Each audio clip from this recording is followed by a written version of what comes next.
Buenos días nuevamente a todos. Una vez más nos encontramos por este medio y como siempre es un placer. En la presentación anterior hablamos de cardiopatías congénitas, de hipertensión pulmonar y de patología aórtica. En esta oportunidad vamos a hablar acerca de otras cardiopatías que pueden complicar un embarazo o al revés, ser complicadas por un embarazo.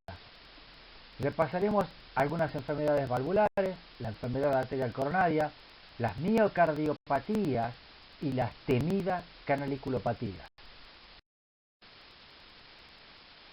Comenzaremos hablando de valvulopatías. Bien, en el caso de una estenosis mitral, la aurícula izquierda tiene dificultad para vaciarse y como no puede aumentar su contractilidad como lo podría hacer el ventrículo izquierdo, entonces sube la presión de la aurícula izquierda.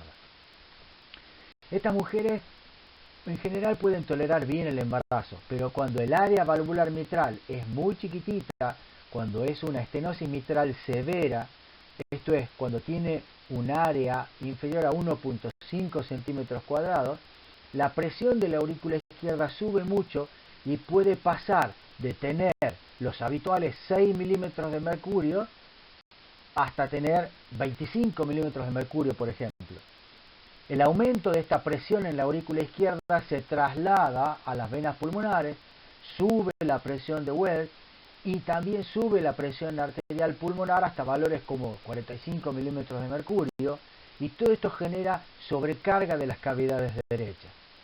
Ahora bien, este proceso puede llevar muchos años. Embarazadas que puedan estar asintomáticas, pero ya cursando un segundo o tercer trimestre de la gestación, debido al incremento del gasto cardíaco, como ya lo explicamos, puede pasar que el gradiente y la presión de la aurícula izquierda aumenten, con lo que estas pacientes pueden llegar a desarrollar insuficiencia cardíaca, fibrilación auricular y tromboembolia. Con el tiempo, se puede producir, como también ya vimos, alteraciones histológicas en las paredes arteriales pulmonares, con un incremento de la resistencia vascular pulmonar y de la presión arterial pulmonar sistólica por arriba de los 50 milímetros de mercurio. Una cosa que es importante tener en cuenta es que en caso de aurículas izquierdas grandes, en caso de presencia de trombos o contraste espontáneo, de fibrilación auricular o insuficiencia cardíaca, estas pacientes deben anticoagularse. Puede considerarse la comisurotomía percutánea con áreas inferiores a 1 centímetro cuadrado, área valvular, una presión arterial pulmonar sistólica por arriba de los 50 milímetros de mercurio y clase funcional 3-4 que no mejore con la medicación. Y de ser necesario, se la debe hacer preferentemente después de las 20 semanas de edad gestacional. El área valvular aórtica normal es de alrededor de 3 centímetros cuadrados. Se habla de estenosis aórtica leve con áreas de 1.5 a 2, moderada de 1 a 1.5 y la estenosis aórtica es severa cuando el área valvular es inferior a 1 centímetro cuadrado. Y se asume que un área de menos de 1 centímetro cuadrado se correlaciona con un gradiente transvalvular, un gradiente medio mayor de 40 milímetros de mercurio y un gradiente pico mayor de 60 milímetros de mercurio. En este caso, sube la presión del ventrículo izquierdo durante la sístole. Ante este obstáculo que incrementa la poscarga del ventrículo izquierdo, el ventrículo izquierdo tiene un mayor estrés o tensión parietal. Recuerden que la tensión parietal por la ley de Laplace es igual a presión por radio sobre el doble del espesor, con lo que incrementando el espesor, el ventrículo izquierdo puede disminuir la tensión parietal. Entonces tendremos hipertrofia ventricular izquierda. Pero además habrá un desbalance entre la oferta y la demanda de oxígeno, con mayor posibilidad de isquemia miocárdica y también tendremos falla diastólica y en estadios posteriores dilatación ventricular izquierda, insuficiencia mitral, dilatación auricular y también posiblemente congestión pulmonar. Además habrá más riesgo de arritmias por fibrosis y en el caso de válvulas bicúspides habrá mayor riesgo de disección de aorta. ¿Y qué pasa anterogradamente? Bueno, anterogradamente podemos tener hipoperfusión cerebral, De allí la tríada sintomática conocida de disnea, angor y síncope de la estenosis aórtica. Pero para que esto pase, en general pueden pasar años. Durante el embarazo, en general, las estenosis aórticas son bien toleradas, excepto si ya es severa. La necesidad de una valvuloplastia percutánea, por último, o el implante de una prótesis valvular aórtica por vía percutánea, que es lo que conocemos como TAVI, es rara durante el embarazo. En la insuficiencia aórtica ahora, hay sobrecarga de volumen del ventrículo izquierdo y de la aurícula izquierda, y el ventrículo izquierdo recibe la sangre que regurgita desde la aorta sumada a la que viene desde la aurícula izquierda. Esto genera hipertrofia ventricular izquierda y dilatación ventricular izquierda. Durante el embarazo puede producirse insuficiencia cardíaca y en casos graves puede requerirse hasta cirugía, obviamente con la previa interrupción del embarazo. También la insuficiencia mitral produce sobrecarga de volumen al ventrículo izquierdo. La insuficiencia mitral puede ser primaria o secundaria, crónica o aguda. Como siempre va quedando un volumen residual, la curva presión-volumen se desplaza hacia la derecha y como parte de ese proceso de adaptación, el ventrículo izquierdo se dilata. La aurícula izquierda tiende a hacer lo mismo, pero es menos complaciente que el ventrículo izquierdo, y entonces sube la presión de la aurícula izquierda y esto se traslada a las venas pulmonares y al circuito pulmonar. Esta adaptación gradual permite una buena tolerancia a lo largo del tiempo, cosa que no sucede cuando estamos ante una insuficiencia mitral aguda. El embarazo, en casos de insuficiencia mitral, cuando no es severa, puede tolerarse relativamente bien, pero en casos de insuficiencia mitral severa puede hasta requerir cirugía.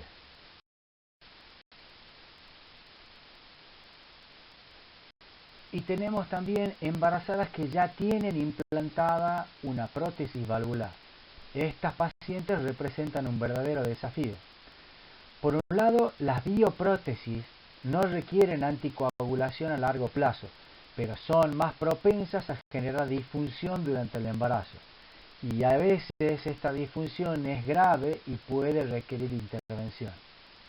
Con las prótesis mecánicas, por otro lado, que son ya un riesgo materno clase 3 de la OMS, está el problema de la anticoagulación, que si se suspende genera el riesgo de trombosis valvular. Se tapa la válvula y la paciente y el bebé se mueren si no se administra un fibrinolítico o se realiza una cirugía de urgencia. Por lo tanto, la anticoagulación debe hacerse, pero lamentablemente genera el riesgo de complicaciones hemorrágicas, además de que también tiene otros riesgos como plaquetopenia y osteoporosis en la madre, y en el feto de embriopatías o fetopatías, de hemorragia retroplacentaria y de muerte fetal. Se requiere en consecuencia un control muy estricto del nivel de la anticoagulación. El riesgo de trombosis, es menor con antagonistas de la vitamina K, pero con estas el riesgo de embrio y fetopatía en el primer trimestre hace que uno considere su reemplazo por heparina no fraccionada o por heparina de bajo peso molecular en dosis de anticoagulación, lo que debe hacerse mediante el control y el seguimiento con KPTT en caso de heparina no fraccionada y de anti-10A en el caso de heparina de bajo peso molecular. Alcanzadas las 36 semanas, se debería considerar pasar a las pacientes a un tratamiento con heparina no fraccionada para suspenderlas 6 horas antes de la cesárea. Ahora es importante saber que en pacientes anticoaguladas el parto vaginal está contraindicado por el riesgo de hemorragia intracraneal del feto cuando pase por el canal del parto. ¿La enfermedad coronaria es posible durante el embarazo? Sí. De hecho, el embarazo al menos triplica el riesgo de infarto agudo de miocardio. A mayor edad de la madre, más prevalencia de factores de riesgo y más riesgo de eventos vasculares por aterosclerosis.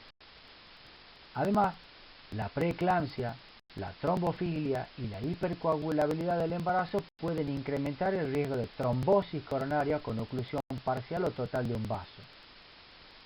Por otro lado, una hemorragia posparto, una infección o una mayor descarga de catecolamina pueden generar un desbalance entre la oferta y la demanda de oxígeno en el flujo coronario y generar isquemia.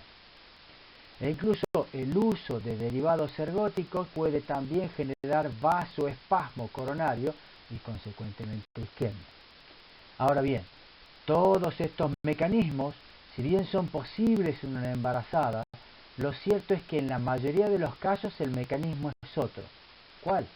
La disección coronaria espontánea relacionada con el embarazo, que es atribuible a relaciones fluctuantes de estrógeno-progesterona, que suele ocurrir hacia el final del embarazo afectando coronarias izquierdas y a veces con lesión de más de un vaso. Generan clínica con riesgo de insuficiencia cardíaca, shock cardiogénico, arritmias y muerte materna, así como riesgo de muerte fetal.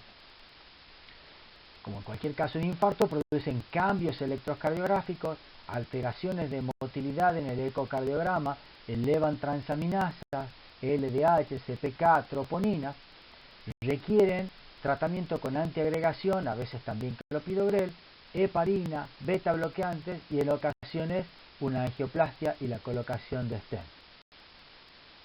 Posterior a un síndrome coronario agudo, se sugiere una espera de al menos un año sin embarazo. Y si ya está embarazada, se sugiere postergar el parto, preferentemente por vía vaginal, por al menos 2 semanas. Bueno, vamos a hablar ahora de las miocardiopatías. Es muy difícil clasificar a las miocardiopatías.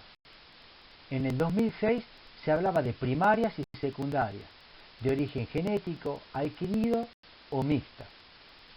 Ya en el 2008 se las separó en 5 grandes grupos y en el 2013 se propuso la clasificación Mojes, que tiene en cuenta el fenotipo morfofuncional, la afectación de distintos órganos, el origen genético o no, la etiología y el estadio de insuficiencia cardíaca y o clase funcional.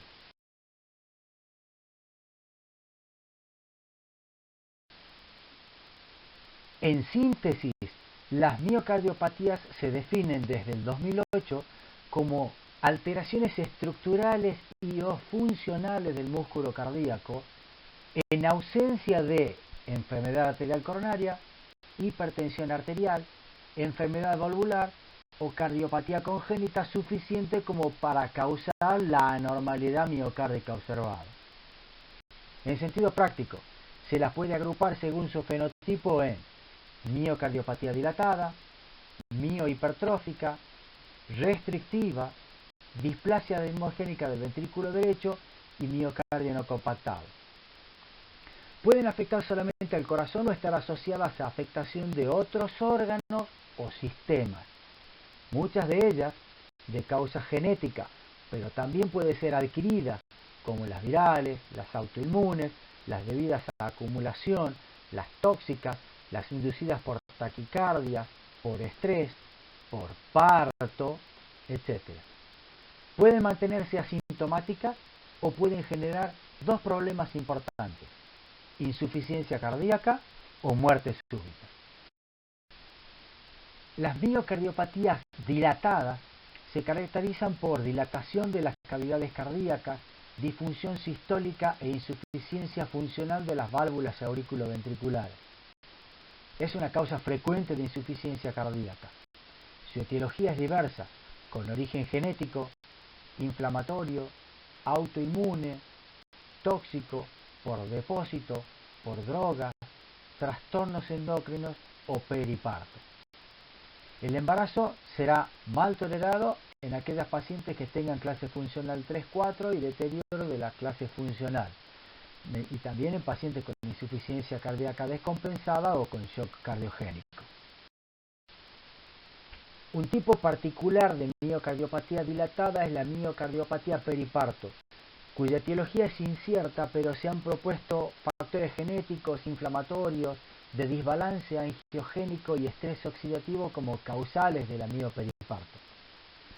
Se presenta en el último mes del embarazo o dentro de los 5 meses posteriores al parto, con disfunción sistólica ventricular izquierda y fracción de eyección menor al 45% por ecocardiografía. Su diagnóstico es por descarte, pues se deben descartar otras causas de insuficiencia cardíaca. Las pacientes con insuficiencia cardíaca aguda pueden presentar trombosis, arritmia y hasta muerte súbita. Lo bueno es que pueden recuperar luego la función sistólica ventricular izquierda, en general dentro de los 6 meses posteriores al parto, pero también pueden quedar ya con disfunción sistólica, y un problema importante es que se repiten embarazos posteriores, por lo que el solo antecedente de haber tenido la mioperiparto contraindica el embarazo por riesgo materno clase 4 de la OMS. Además del tratamiento convencional para insuficiencia cardíaca, que puede incluir asistencia respiratoria mecánica, soporte circulatorio, balón de contrapulsación intraórtico, trasplante cardíaco y prevención de arritmias, a veces con un cardiodesfibrilador, se han demostrado beneficios con la utilización de bromocriptina, que es un inhibidor de la liberación de prolactina. Se usa en dosis de 2,5 miligramos cada 24 horas por una semana, continuando en casos graves con 2,5 miligramos cada 12 horas por 2 semanas y luego cada 24 horas por 6 semanas más. En nuestro medio usamos cabergolina, que es el Lactamax. Takotsubo o miocardiopatía por estrés también se ha descrito en el embarazo. Esta se caracteriza por dolor torácico o no, alteraciones electrocardiográficas en la cara anterior y trastornos de la motilidad, en general de los segmentos mediales y basales, con una hipermotilidad basal, lo que genera en el ecocardiograma o en un ventriculograma la imagen típica que le dio el nombre a esta patología, pues se parece a una vasija de las que se utilizan en Japón para atrapar pulpos: taco, pulpo, tubo, vasija. Su diagnóstico se hace por descarte y requiere coronarias angiográficamente normales. Es una alteración transitoria que se atribuye a sobrecarga de catecolaminas, por lo que hay que tener cuidado con el uso de ergotamina, etilefrina y noradrenalina del parto y la anestesia. En general, hay recuperación completa de la fusión sistólica ventricular izquierda en el transcurso de 1 a 2 semanas, pero mientras tanto puede generar insuficiencia cardíaca, shock, arritmias y muerte súbita. En las miocardiopatías hipertróficas veremos un engrosamiento parietal en más de un segmento, especialmente a nivel del septum interventricular, que no puede explicarse por ninguna condición de carga como hipertensión arterial o estenosis aórtica. Puede deberse a alteraciones genéticas sarcoméricas o a otras causas con las que hay que establecer el diagnóstico diferencial. Pueden cursar con fracción de eyección normal, pero generan disfunción diastólica. Propician dilatación auricular y fibrilación auricular que pueden ser mal toleradas. Pueden generar obstrucción en el tracto de salida del ventrículo izquierdo, con gradiente mayor a 30 milímetros de mercurio en reposo, o no generar obstrucción en el tracto de salida. Si hay obstrucción, pueden evolucionar con insuficiencia cardíaca y a veces con signos de bajo gasto cardíaco cuando predomina el patrón restrictivo. Para las obstructivas, el tratamiento se basa en el uso de beta bloqueantes, o verapamil o diltiazem si no se toleran los beta bloqueantes. Si no anda con esto, se puede agregar disopiramida, que es un inotrópico negativo que disminuye gradientes sin generar proarritmia. Y ya si esto no funciona, el gradiente es de más de 50 milímetros de mercurio en reposo y hay clase funcional 3-4, se debe considerar la miectomía septal, sobre todo en jóvenes, o la ablación septal con alcohol, que es mejor en pacientes más añosos. Para el caso de las miocardiopatías hipertróficas por depósito, hay terapias específicas como el migalastat, alfa o beta agalaxidasa o alfa glucosidasa. Las embarazadas con miocardiopatía hipertrófica pueden cursar asintomáticas su embarazo con buen pronóstico para madre e hijo. Pero en general, Las gestantes pueden tener más eventos cardiovasculares, con insuficiencia cardíaca, angina, deterioro de la capacidad funcional y hospitalización, y pueden tener más arritmias, fundamentalmente taquicardias ventriculares que tienden a responder menos al tratamiento. Hay que cuidar a estas pacientes especialmente hacia las 30 semanas de edad gestacional, que es cuando hay mayor aumento del gasto cardíaco. Un problema muy importante en las miocardiopatías hipertróficas es el riesgo de muerte súbita. Tengan o no obstrucción del tracto de salida del ventrículo izquierdo, tengan o no insuficiencia cardíaca o cualquier otro síntoma, por lo que debe siempre estratificarse el riesgo de muerte súbita y en caso de que sea necesario implantar un cardiodesfibrilador. De esto vamos a hablar más adelante cuando hablemos de arritmias. En la maternidad tuvimos varias pacientes con miocarditis hipertrófica. Una de ellas cursó su gesta y su parto sin inconvenientes a pesar de tener antecedentes de síncope recurrente, un septum muy grueso de más de 35 y una curva plana de la presión arterial en una prueba ergométrica. A esta paciente se le implantó un cardiodesfibrilador posterior al parto, que fue por cesárea, todo muy bien tolerado. Las miocardiopatías restrictivas pueden ser infiltrativas o no infiltrativas, por enfermedades de depósito o por desorden endomiocárdico. Estos corazones, que no están dilatados y sus paredes tienen un espesor normal o levemente aumentado, cursan con disfunción diastólica, presiones auriculares elevadas, agrandamiento auricular y mayor riesgo de fibrilación auricular. Generalmente tienen insuficiencia cardíaca con fracción de eyección preservada, pero el trastorno en la relajación ventricular puede condicionar una precarga disminuida y en consecuencia una disminución del gasto cardíaco. Son infrecuentes, pero posibles durante el embarazo. Requieren seguimiento estrecho, requieren la evaluación de la afectación de otros órganos y sistemas y el tratamiento una vez más de insuficiencia cardíaca, arritmia y el riesgo de trombosis. En cuanto a la displasia ritmogénica del ventrículo derecho, diremos que tanto para el diagnóstico como para la estratificación del riesgo va a ser importante considerar la presencia de síntomas, la historia familiar y detectar alteraciones tanto en el electrocardiograma, la presencia de ondas epsilon, o en el ecocardiograma. Depende del reemplazo del miocardio, en especial del ventrículo derecho, por tejido fibroadiposo. La displasia ritmogénica del ventrículo derecho puede provocar muerte súbita, con arritmias que pueden ser difíciles de manejar con fármacos e incluso con el cardiodesfibrilador en pacientes con tormenta eléctrica. Afortunadamente, existe la posibilidad de ablación por radiofrecuencia sin necesidad de radioscopía. Mencionaremos una miocardiopatía más, que es la miocardiopatía no compactada, que se presenta por la detención de la compactación del ventrículo izquierdo en el desarrollo embrionario. Tiene un espectro clínico amplio, que va desde casos leves a severos, con riesgo de insuficiencia cardíaca, arritmia con muerte súbita y eventos de embolia. Solo hay reportes aislados durante el embarazo.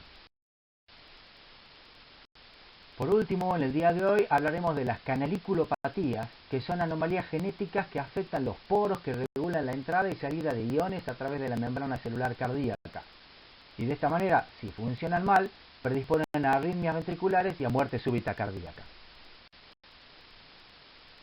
De manera muy resumida, diremos que hay diferencias regionales en la densidad de distintos canales iónicos distribuidos en todo el corazón. Y por otro lado, hay diferencias funcionales entre las tres capas musculares del corazón: endocardio, epicardio y células M.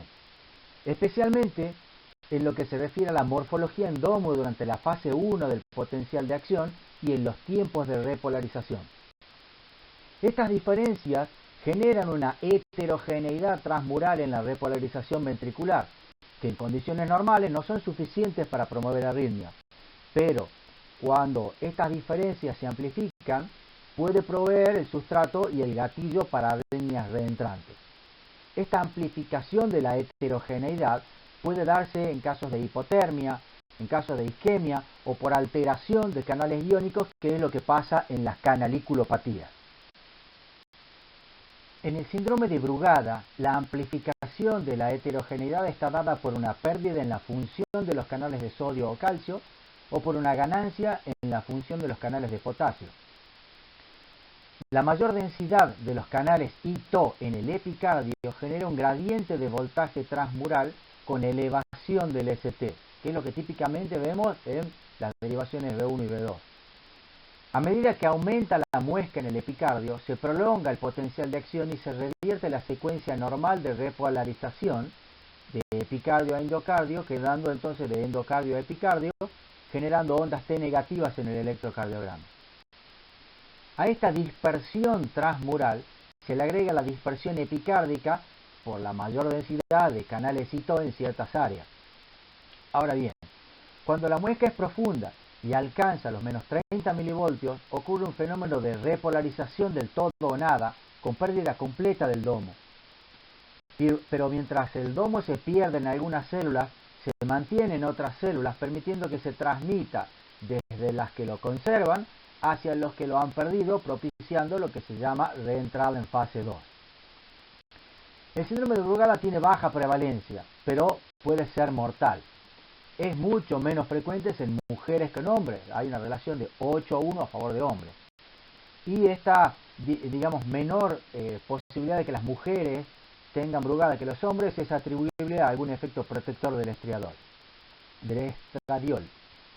Se debe estratificar el riesgo previo al embarazo, durante el cual puede desde no haber arritmias hasta la posibilidad de tormenta eléctrica. Es importante evitar drogas que pueden propiciar arritmias en este contexto, como algunos anestésicos. También hay páginas en donde uno puede consultar qué drogas evitar. Y una cosa muy importante es en estas mujeres evitar la fiebre, que es más común durante el puerperio y que puede desencadenar arritmias y muerte súbita. En el síndrome de QT largo hay alteraciones de canales iónicos de potasio y menos frecuentemente en canales de sodio o de calcio. Las embarazadas con síndrome de QT largo tienen más riesgo de síncope y de muerte súbita, especialmente en el puerperio. Se habla de esa persistencia de riesgo 40 semanas después del parto. ¿Por qué? Por disminución de frecuencia cardíaca, por estrés, por alteraciones en el sueño. Se deben evitar drogas que prolonguen el QT. También hay páginas con listado de estas drogas. El uso de beta bloqueantes está asociado a menor riesgo de eventos y debe usarse en todo el embarazo y después del parto. La taquicardia ventricular polimorfa catecolaminérgica es una enfermedad rara que puede gatillarse por estrés físico o emocional, con eventos que son más frecuentes entre los 13 y los 26 años, con lo que afecta a mujeres en edad fértil. Con beta bloqueante los eventos bajan a la mitad. Bueno, y también hay otras canaliculopatías que podrían explicar también fibrilación ventricular y muerte súbita, como el síndrome de QT corto, el patrón de repolarización precoz, la fibrilación ventricular idiopática, a los que en esta charla solamente las menciono.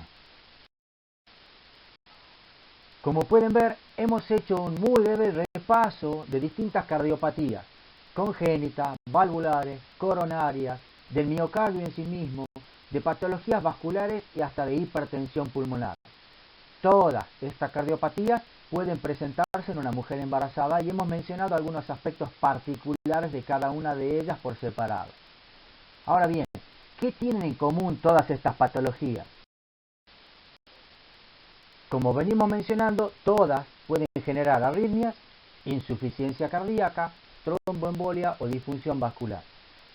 Todas nuestras conductas diagnósticas de seguimiento y control van a influir directamente no en una paciente, sino en 2 o más pacientes, por lo que es sumamente importante considerar también las consecuencias fetales, como el retardo del crecimiento intrauterino y las alteraciones del flujo, que como ya vimos podemos evaluarlas mediante ecografía y Doppler de arterias uterinas, del cordón umbilical y a nivel cerebral. Muy bien, señoras y señores, espero no haberlos cansado en esta oportunidad. En la próxima parte hablaremos acerca de arritmias durante el embarazo. Saludos.